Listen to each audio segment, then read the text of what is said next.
have to decide first what we mean by capitalism and what we mean by democracy. If we mean by democracy that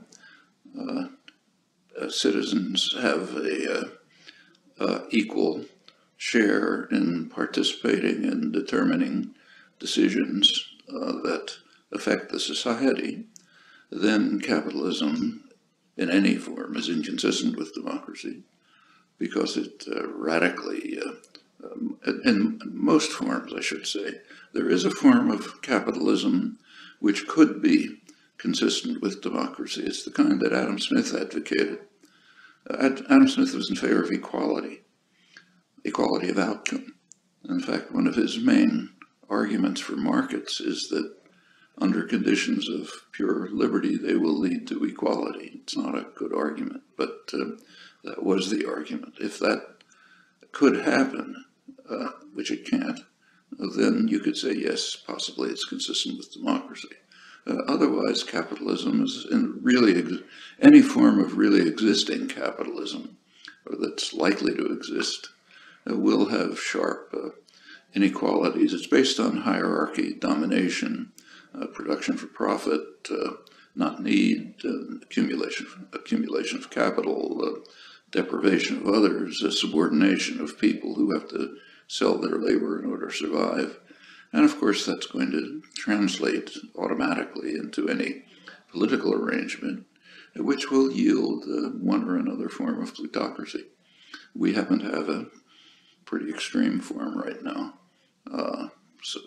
So for example, right now in the United States, about roughly 70% of the population, lower 70% on the income scale, have no influence whatsoever on policy. Influence increases slowly as you move up the scale. At the very top, the question doesn't arise because they set the policy. So that's it's democracy in the sense you're allowed to push a button every couple of years, but it's a choice between factions of a business party with extremely enormous disparity of influence over policy. You can see that very clearly. You can see it just by, in fact, it's one of the main topics studied in professional political science. You just compare polling results on attitudes with policy.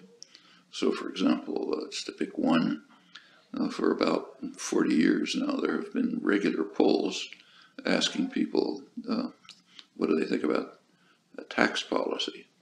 And large majorities are in favor of much higher taxes on the rich and on the corporate system. Policy goes the opposite direction. And the same is true on minimum wage, on national health, just about any topic you look at. There's a huge divergence. And that simply reflects the fact that capitalism, in anything like the form we have at least, is inconsistent with democracy. And you can see why virtually any quasi-capitalist arrangement would have similar problems. So the conclusion is the opposite of what Friedman says. Of course, he must mean something different by democracy. He may mean the right to push a button every 4 years.